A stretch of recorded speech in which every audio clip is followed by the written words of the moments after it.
一段段存在久遠、深入民間嘅傳說，一種種離奇怪誕嘅風俗，有靈異恐怖嘅天賦，仲有感人至深嘅情意結。報社嘅小編輯歐陽軒轅同旅行怪人紀岩嘅詭異故事，仲喺度繼續蔓延。SooFM.net 首發異聞錄第二季，就由 SooFM 每一位錄製成員為你呈獻上全新一季嘅異聞錄，每個人、每一集、每一個離奇故事。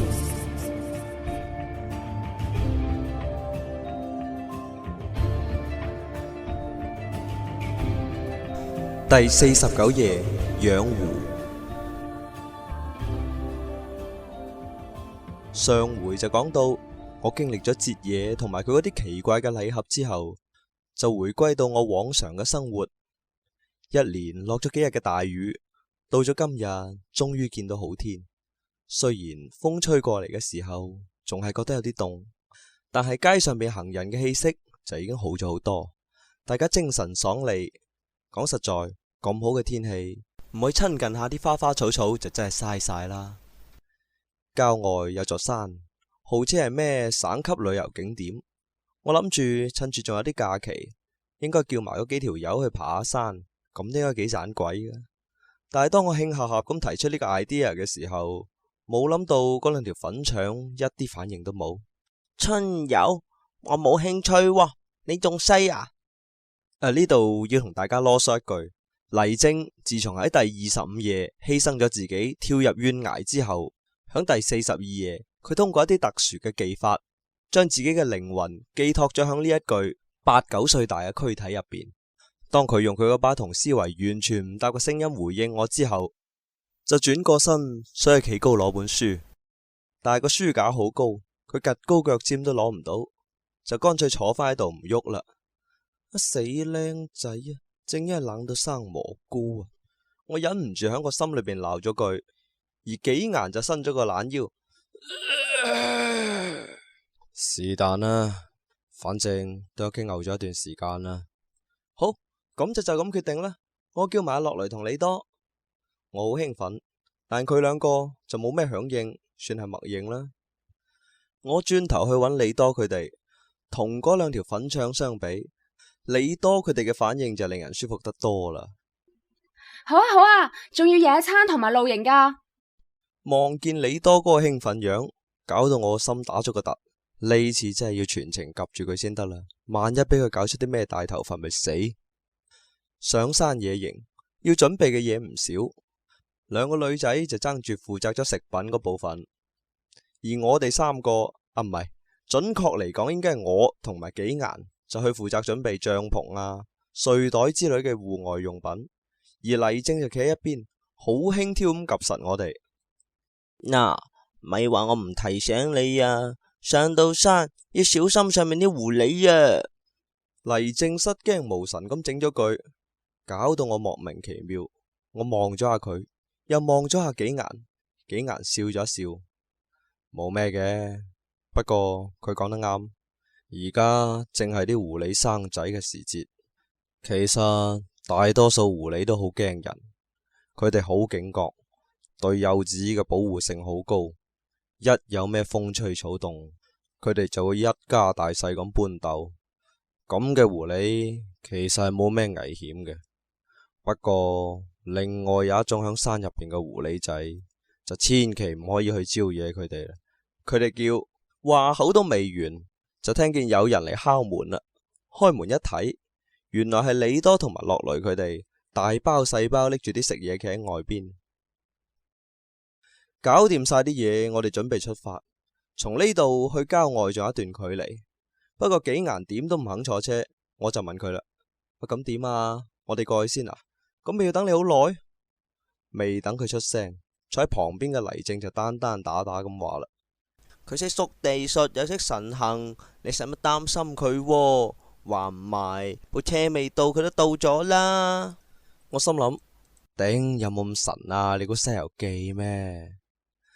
得啦，你哋先行啦，唔使理我。到咗，我 call 你哋啊！紀顏響後面揮咗下手。上到車，我本來想繼續問黎正關於嗰種狐狸嘅事情，但係見到佢靠住座位閉目養神，我就冇繼續問落去。一路之上，路況唔錯。我同李多仲有樂雷佢哋吹水吹咗無耐，就到咗嗰個景區。好耐都冇見過咁靚嘅自然景色啦，驟然間見到，真係有啲唔多適應。可能係啱落完雨嘅原因啦。窗外嘅空氣非常好。行咗有差唔多2個零鐘，我哋終於到咗山腳。嗰度有一排細細嘅木屋仔，入邊住住一啲護林人，佢哋會經營一啲食雜用品嘅嘢，幫補下家計。話時話，呢座山唔係幾高，又冇咩坡度，簡直就係老少咸宜。加埋又就近市區，所以人氣非常之旺。落咗車，冇諗到紀顏真係已經到咗。只見佢悠哉悠哉咁坐喺旁邊個涼亭度嘆緊茶，見我哋嚟咗，佢就笑騎騎咁行過嚟。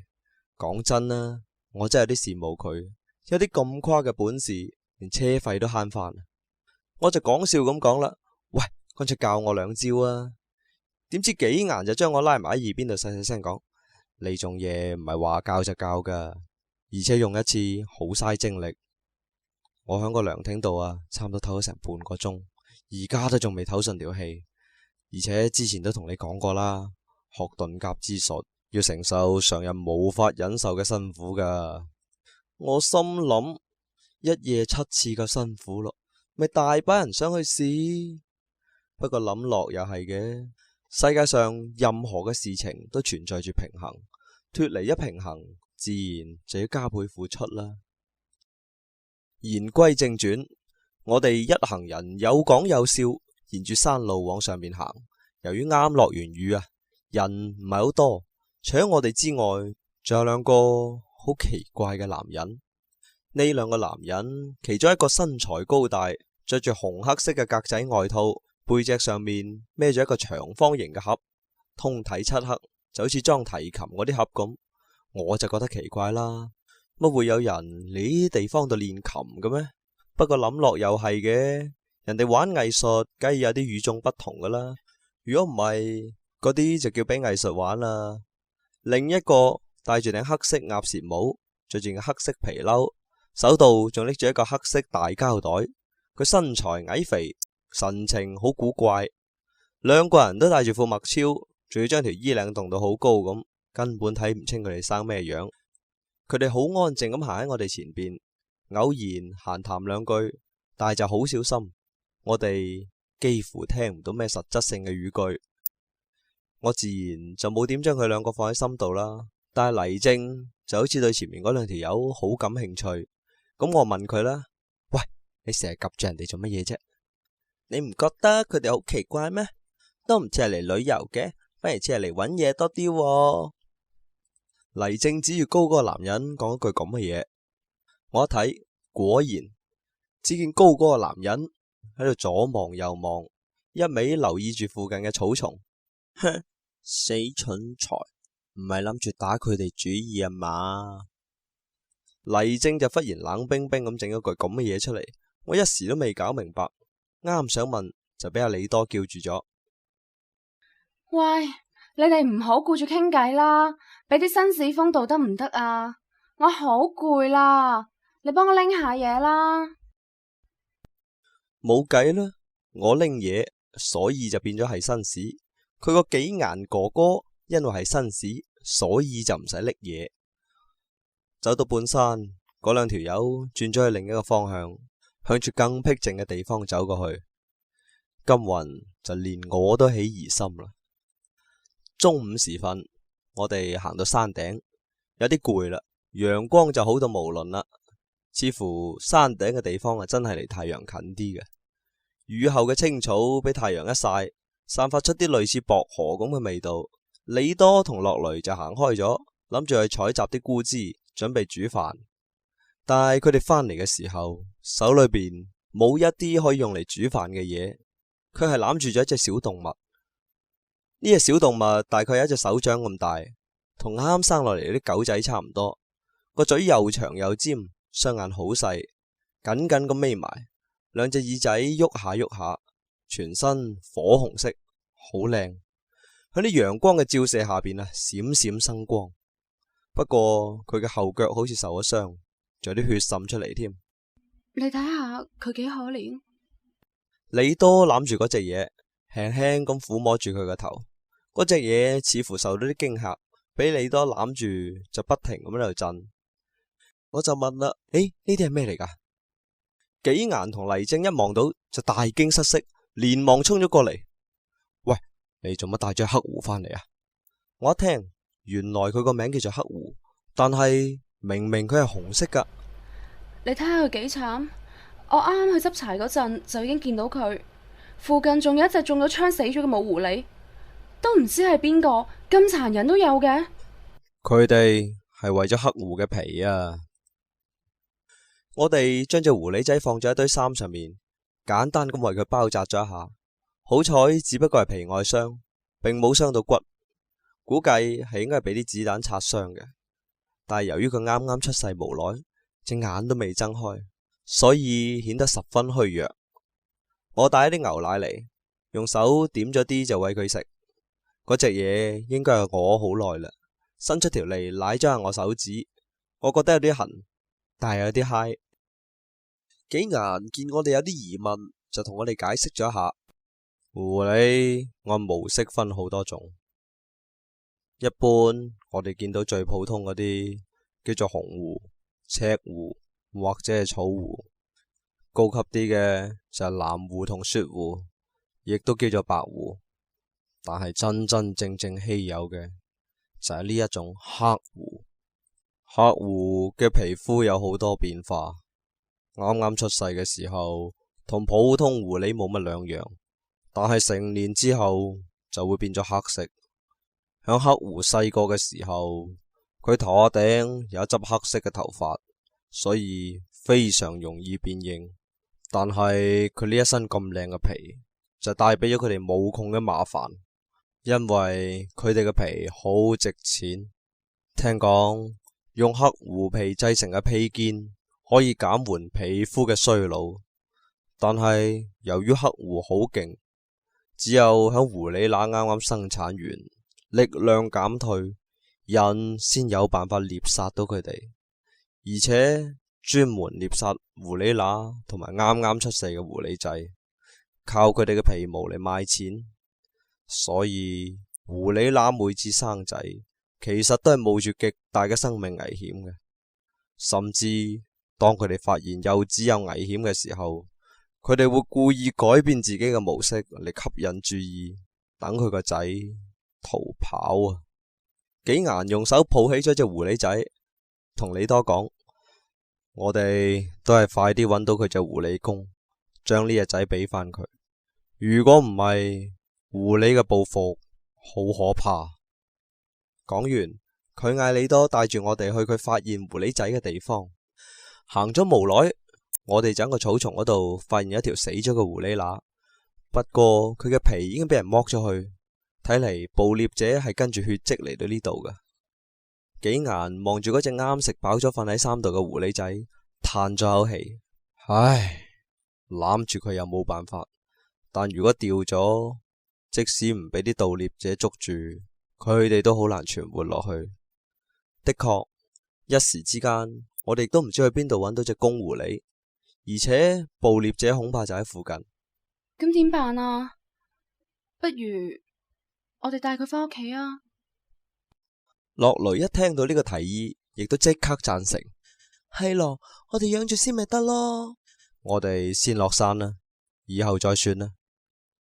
紀顏做咗個決定，就係帶住大家一齊落山。呢一次嘅旅途並唔愉快，而且落山嘅時候天氣已經驟然變化，唔單止烏雲蓋頂，仲翻起咗陣陣狂風。紀顏面帶憂心咁睇咗下天空，就講：我哋走啦，隻狐狸公發火啦。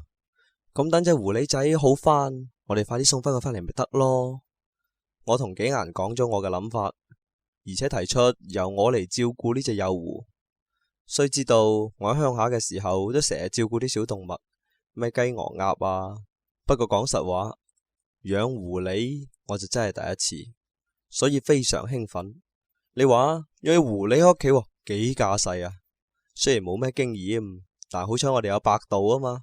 返到屋企門口，樂雷同李多仲摸咗下隻狐狸仔，先至捨得走。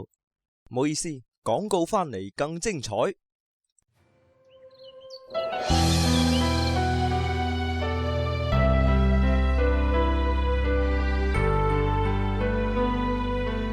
一段20年前嘅皇室秘密，會帶俾一代人點樣嘅影響？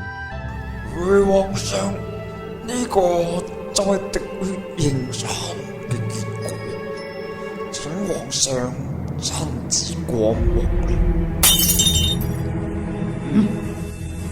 太可惡啦！盧太醫，你幫我處理咗呢個嬰孩，嚟日將容妃處死。 20年前嘅放縱，20年後嘅重逢，呢個人嘅樣同我咁似嘅。咦，你叫咩名啊？身手唔錯喎。兄弟之間禁忌嘅愛戀，到底何去何從？原本溫柔賢淑嘅太子妃，因何暗藏奸險？當今我朝最重利治，凡貪墨受賄者當車裂。安公公，你真係夠晒大膽啊奴才知罪，請娘娘開恩啊！雖然唔可以殺你，但我一樣有辦法收拾你。係命定嘅愛情，定係糾纏嘅宿命？其實就算殿下有傷，有啲嘢太子妃唔方便做嘅，我都可以代勞噶。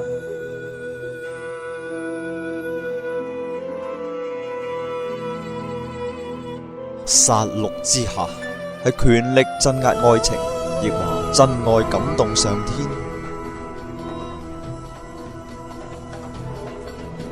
羽龍軍殺無赦。將軍，點解你要殺佢啊？你明知道佢係我嘅人嚟噶。咁噶？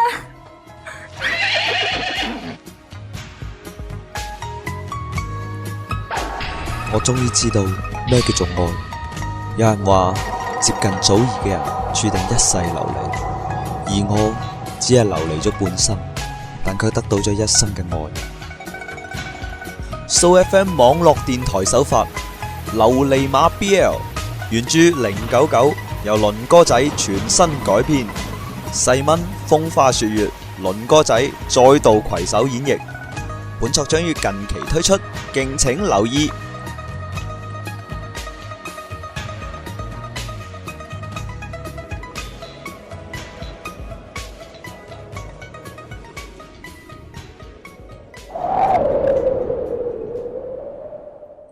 返到屋企，我按照狗嘅食量配好牛奶，然後就揾咗個熱水袋做佢嘅坐墊，因為呢幾日天氣會變冷，我擔心呢隻狐狸仔頂唔順。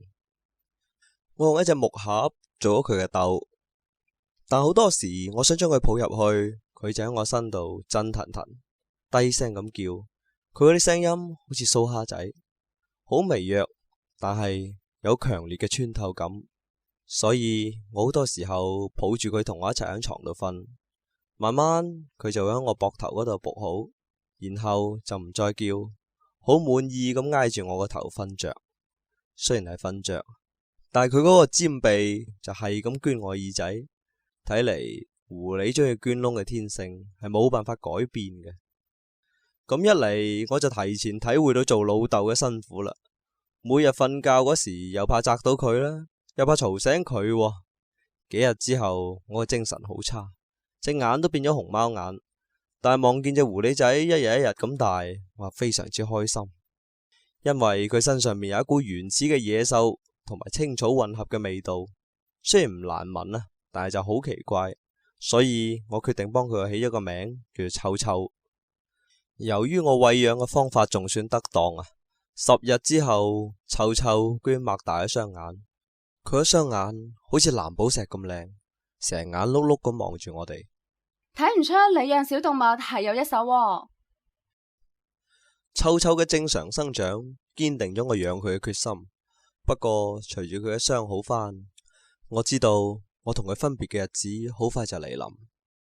紀岩話，既然狐狸嘅傷好返啦，咁我哋就應該送返佢上山。雖然我心唔係好肯，但亦都只能夠答應，只好揸緊最後嗰幾日同佢親近下咯。一般情況，我會將佢放喺嗰個木盒嗰度，而佢亦都比較乖。我會將啲魚肉整碎，然後再用手餵佢。佢而家已經可以食一啲固體嘅食物，不過佢最中意嘅都仲係飲牛奶。食飽咗，佢會眯埋雙眼，喐下喐下隻耳仔就瞓着咗。今日我成6點幾先收工，天氣越來越暗，睇嚟好嘅天氣真係唔會持續好耐。當我差唔多返到屋企嘅時候，突然間覺得有人跟蹤我。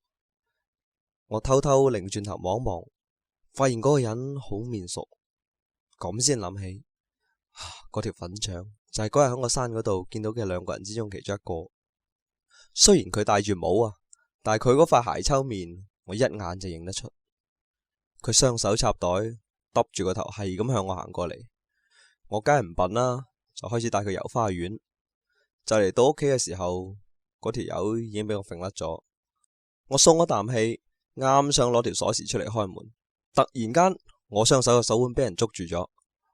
我擰轉頭一睇，原來就係嗰個鞋抽面。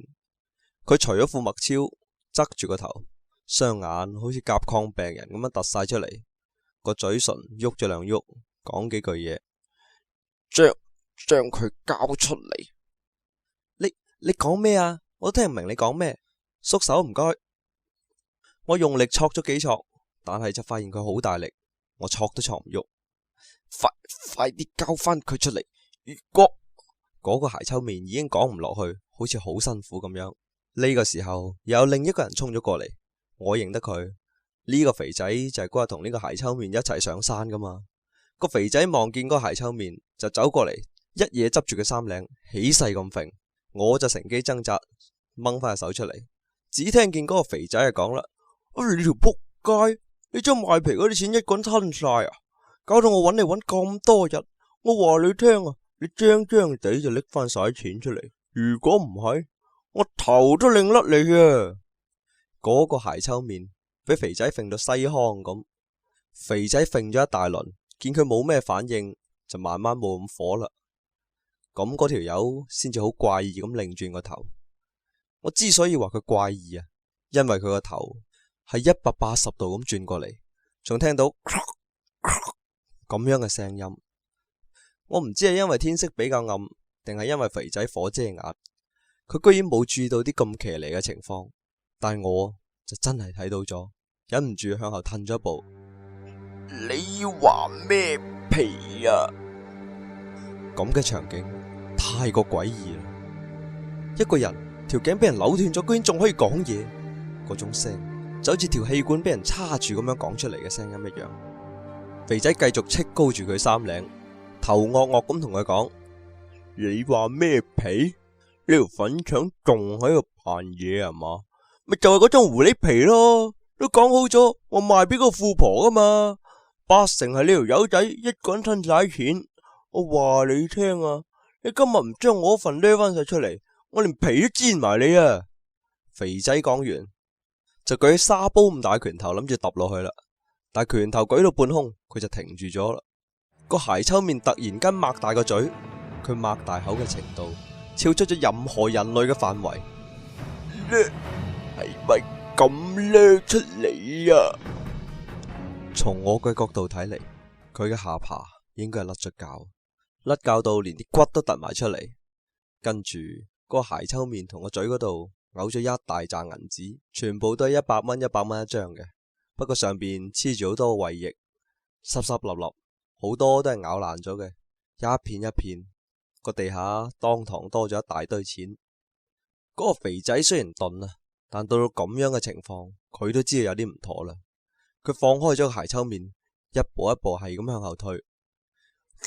錢我唔要啦，全部俾晒你啦。個肥仔講完，擰轉身就走，但係冇行幾耐，個鞋抽面唰聲跳過去，就好似野獸撲食咁，一下撳住肥仔，嗰雙手就好似鐵鈎一樣捉住咗肥仔嘅喉嚨。鞋抽面側住頭望住肥仔，天已經完全黑晒啦，月光慢慢咁升上嚟，襯托住肥仔嗰啲湯豬咁嘅聲。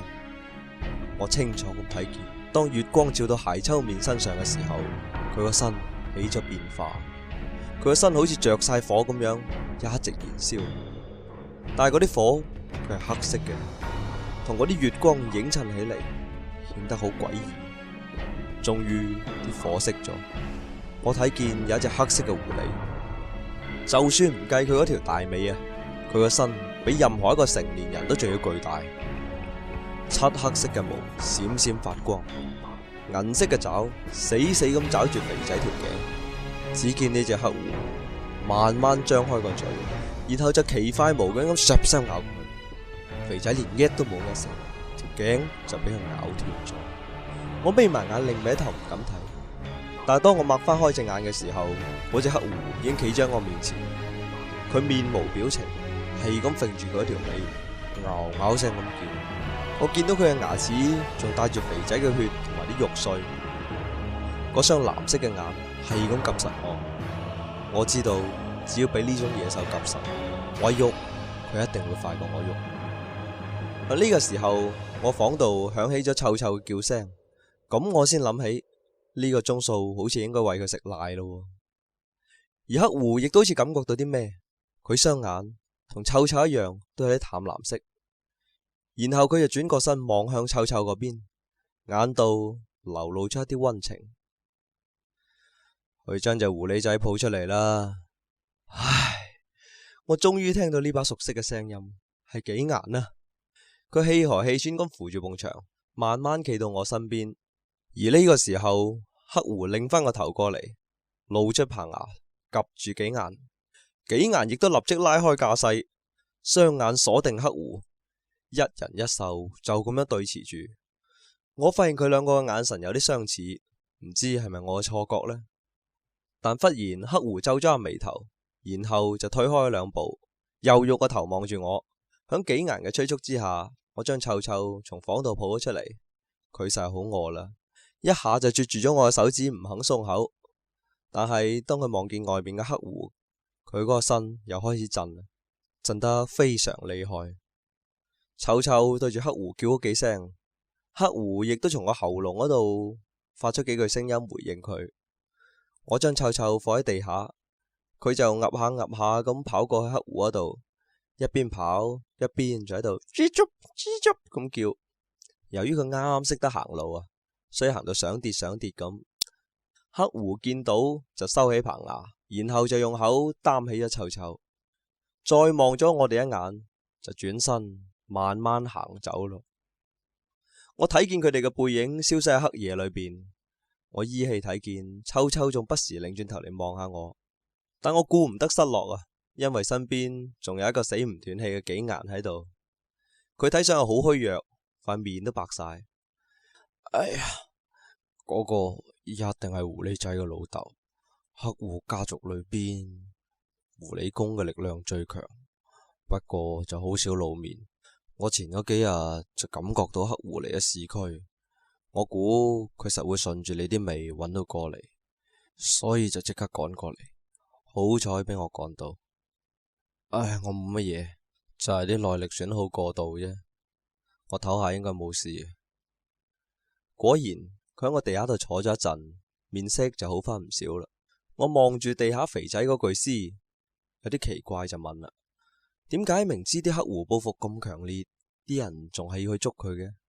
幾顏就話啦：唉，黑狐啲報復點比得上大自然嗰啲報復啊？咪一樣有喺度破壞環境。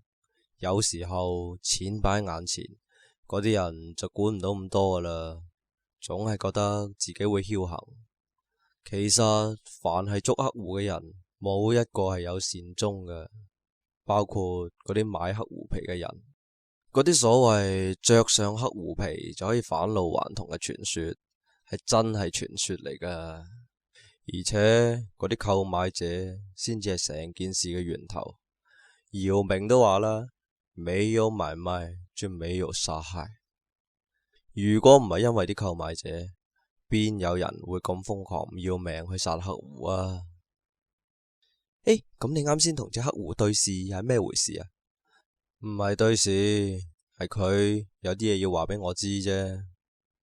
跟住紀岩突然間眉頭一皺，就冇再講落去。我以為佢係攰咗，所以亦都唔再追問。